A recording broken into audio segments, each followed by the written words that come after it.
Hello all, welcome to my YouTube channel.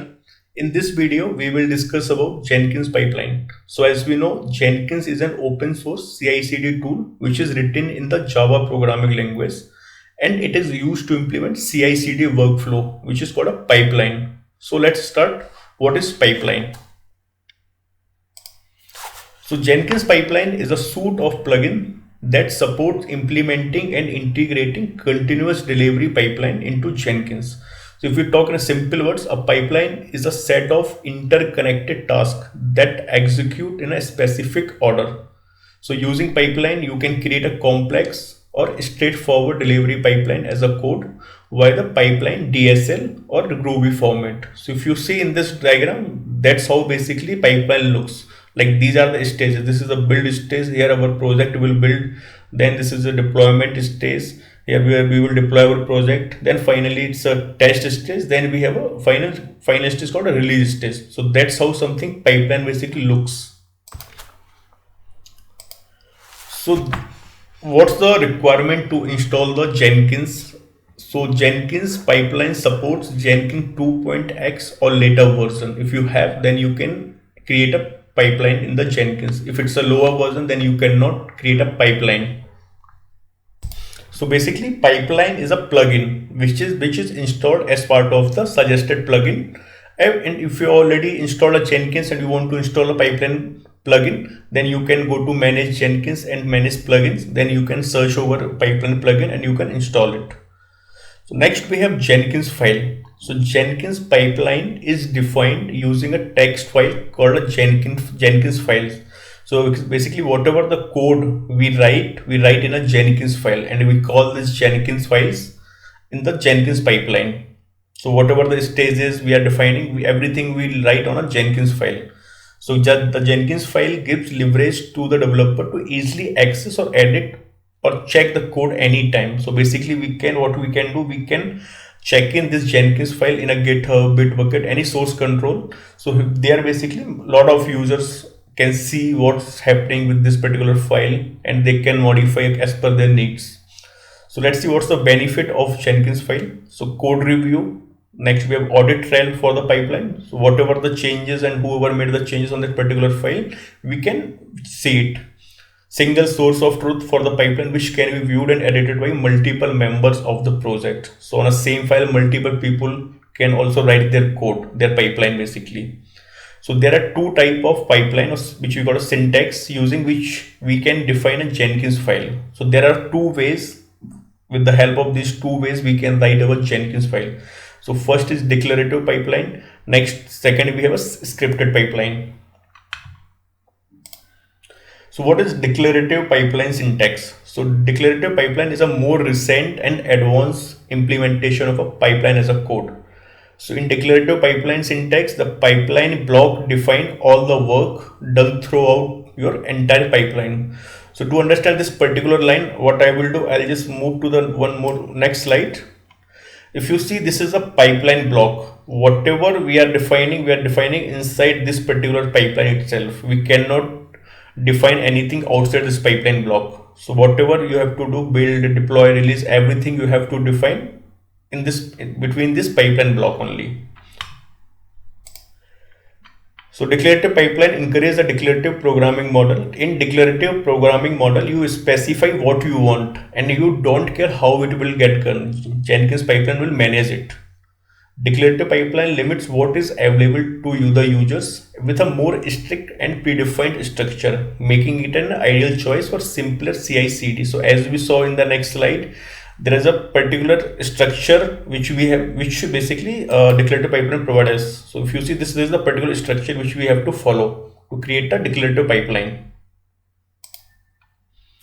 Declarative pipeline supports code validation. So code validation get done before executing any stage. So if there is any syntax error or typo in the pipeline, the user will get an error at the start of the execution. That might save us a lot of time.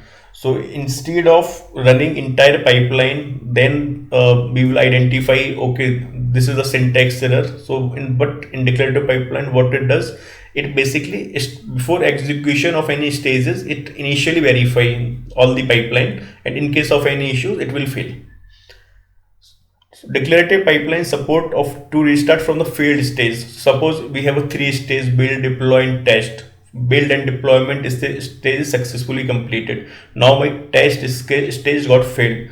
So when you run the next time declarative pipeline, it will not start from build stage. It basically start from the failed stage, which is the test stage in our case. In declarative pipeline, stage can be skipped using the when block. When block skips the whole stage if a condition is not met. So if we can define the condition also if we want to skip any particular stage if the condition is not met. So this is our declarative pipeline structure. So if you see in agent, where basically we are running our pipeline. Next we have stage, build stage, test stage, and deployment stage. So here basically we write what we have to achieve in this particular stage. Steps is the thing, is just a task which we need to execute under this particular stage. So this is something looks like a declarative pipeline structure. Next we have a scripted pipeline syntax. So scripted pipeline was the first and traditional implementation of the pipeline as a code in Jenkins. It was designed as a general purpose DSL built with Groovy. So when you use a when you create a scripted pipeline, you have to follow a Groovy format. So Groovy, again, it's a programming language. In scripted pipeline syntax, one or more node blocks do the core work throughout the entire pipeline. So in declarative pipeline, if I'll go back to one slide, if you see, this is the pipeline block. So whatever we have to do between this particular block. But in case of a scripted pipeline, we can define, if I'll go one more slide forward, this is the burn stage node. So you can add another node element also. It's not necessary, it's not like restricted. You can use only the single node element. You can create another node element also. So in scripted pipeline, follow more imperative programming language model. In imperative programming, you specify what you want and how it should be done. So you have to define what you have to achieve and how you will achieve. All these things you have to define in the pipeline. But in case of declarative pipeline, you define what you want and pipeline will take care how it will get through it. Scripted pipeline provide very few limits, such as structure and syntax are the only limits defined by the Groovy itself. So as we discussed, scripted pipeline use a Groovy's format, Groovy syntax. So there are predefined structure or limits which Groovy has. So we have to follow those things. Main issues comes when we create a pipeline. We need to keep in mind about the indentation. We will see when we create a scripted pipeline. A scripted pipeline does not support any kind of code validation before executing the stage. It will throw an error at the time of execution of a specific step, which has syntax error or typo. So in declarative pipeline, in beginning of the pipeline itself, it will identify all the pipeline, all these stages, and it will get to know, okay, in this particular stage you have a syntax error or typo error. But in scripted programming language, in scripted pipeline, you will not get to know in beginning itself. It will like, suppose for example, you have some issue in deployment pipeline and your build pipeline gets successfully completed. So when it comes to the when it reaches to the deployment stage, then only you will get to know, okay, this is the issue in this particular stage. Then you have to verify. So if you see in about in time perspective, it will take a lot of time. The scripted pipeline does not support the restart from stage. So if the deployment is failed, again it will run from the build stage. It will not start from the deployment stage. In scripted pipeline, stage cannot be skipped totally. The logic inside the stage can be skipped using the if statement, but execution will throw each stage in the pipeline. So in declarative pipeline, we can skip the entire stage itself. What in a scripted pipeline, we cannot skip the entire stage. We can only the logic which we want to skip with the help of if statement. So that's how something the structure of scripted pipeline. So we have a node. Then we have stages, and you have to define what you have to achieve under these stages. So Jenkins pipeline concepts, there are few terms basically. Pipeline, so the pipeline is a set of instruction given in the format of code for continuous delivery and consists of instruction needed for the entire build process. So with pipeline you can build, test and deliver the application. So this pipeline terms we have seen in declarative pipeline. It's not applicable for scripted pipeline. Next we have a node. The machine on which Jenkins runs is called a node. So a node block is mainly used in a scripted pipeline syntax. Then we have stages. The stage block contains a series of steps in a pipeline. That is the build, test and deploy process all come together in a stage. Generally a stage block is used to visualize the Jenkins pipeline.